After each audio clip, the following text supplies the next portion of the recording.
Hello and welcome back to another video.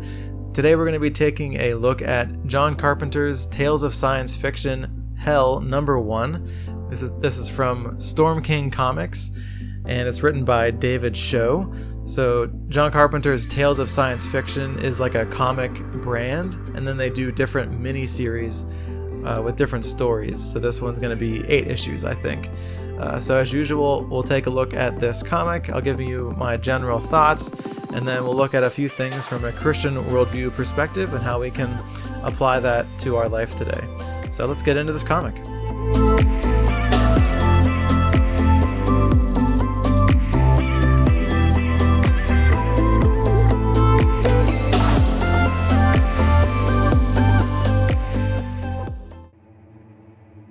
In New York City, a massive monster is destroyed by a subway train, and its surviving reptilian companion can speak English. In Colombia, a scientist crawls up from the depths of the earth, bringing news of a miraculous new mineral power source and demons below. In Texas, a convicted murderer is spared at the last minute by an international conglomerate, which wants to organize an expedition to the center of the earth with him as a god. Because like the scientist, he's been there, the whole team is headed straight to hell. Welcome to Pages of Light, where we analyze literature from a Christian worldview.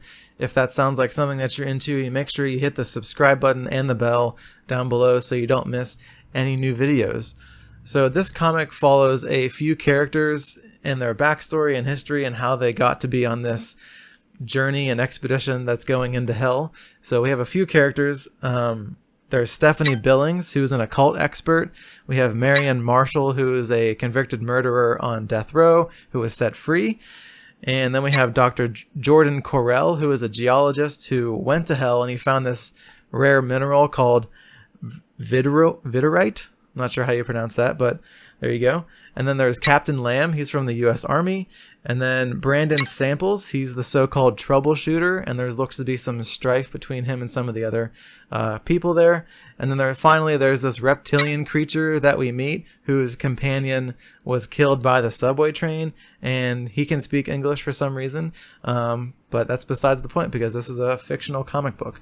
So all of these people are employed by this company or conglomerate to travel to the center of the earth into this network of caverns to find this rare mineral that the doctor had found previously and potentially some other valuable minerals and resources. And so the company wants to exploit this resource first before anybody else, so they get first dibs and they can get the maximum amount of profit. It'd be like if we found some rare mineral on an asteroid that was close by or on another planet, and one company wanted to be the first people there so they could get it and mine it and make profit on it first. And so this is basically just the whole comic. We're getting backstories and all the different characters, how they came to be where they are on this expedition. And because of that, I think the comic felt a little bit flat, maybe a little boring. There wasn't a ton of action and like driving the plot forward. It was essentially like a prologue for this first issue, just setting up where the story is going to be in the second issue. And that's fine, but I think it could have been maybe done a little bit better with starting the plot whenever they're going into the earth at the beginning, and then maybe doing flashbacks along the way over the next 2 issues or so to kind of fill in the gaps of the characters' backstories.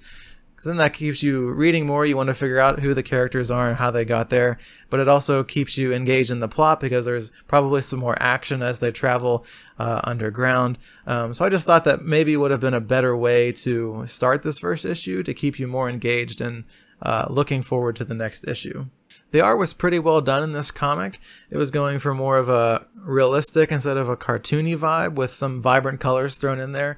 But art's pretty subjective, so you may like it more than I did. So one comic series that I really enjoyed for the art was The Last God on DC's Black Label, and the story is really good too, by the way. So if you really like grimdark fantasy, I'd recommend checking out that comic. So those are my general thoughts about this first issue. I don't think I plan to pick up the next issues, but you can let me know down in the comments what you thought, if you liked it or you didn't like it. All right, so now we can get into some Christian worldview related topics. The big topic I want to discuss for this issue is the comparison between divine justice, biblical justice, and worldly justice, and the differences between the two. So divine justice is the idea that whenever we die, we all give an accounting for our life before God. And the standard for that judgment is perfection unless we trust in Jesus Christ as our Savior. Biblical justice, on the other hand, is how humans imitate God's attribute of being just in the world. So it's the ideal way that justice and judgment should be carried out in the world, but it can never fully be realized because of the sinful nature of man. But it's something that we should all aspire to be as individuals and as nations in the world. The Ivy Press Bible Dictionary has a good summary of the concept of human judgment. It says, just as God is a righteous judge, so men are called upon to judge righteously in the constant recognition that ultimately the judgment is God's. The Christian is expected to show discrimination and judgment in moral matters, and the ability to do so is a sign of true maturity. And then we have worldly justice, which is how the justice system plays out in the real world, how it doesn't live up to the biblical ideal, and it's not the same as divine justice that's executed by God. So in this comic, we have a few instances where the justice system just completely fails. So we have Marion Dixon, who's the convicted murderer. He's supposed to be on death row and executed for his crimes, but this unnamed conglomerate corporation comes along and they swap him out with his white supremacist neo-Nazi neighbor who's got a swastika tattooed on the top of his head. And so justice was averted in that situation because Marion Dixon didn't get the justice that he deserved. In this scene, we have Dixon escaping the punishment that he was due, and so the ideal of biblical justice was not upheld. After the flood, God gave Noah, and by extension man, the authority of capital punishment for those who would murder other human beings. And we can read about this in Genesis 9 verses 4 through 6, where we read, "But you shall not eat flesh with its life, that is, its blood. And for your lifeblood I will require a reckoning. From every beast I will require it, and from man. From his fellow man I will require a reckoning for the life of man. Whoever sheds the blood of man, by man shall his blood be shed. For God made man in his own image." So Dixon did not receive the punishment that he deserved, and his neighbor received a punishment that he did not deserve. And so this whole situation is just very unjust. And there's been many situations throughout history where the innocent person was punished and the guilty person was set free. And this is contrary to God's ideal form of justice, for biblical justice and for divine justice, where the guilty, sinners who reject God, are punished for eternity, and the innocent, sinners who accept God and Jesus, and they get eternal paradise with God. And the innocent in this case are not innocent because of anything that they personally did, but because of what Jesus had already done on the cross to erase our past, present, and future sins. And so all we have to do is accept this gift and acknowledge that Jesus made this sacrifice for us and trust in him for our salvation.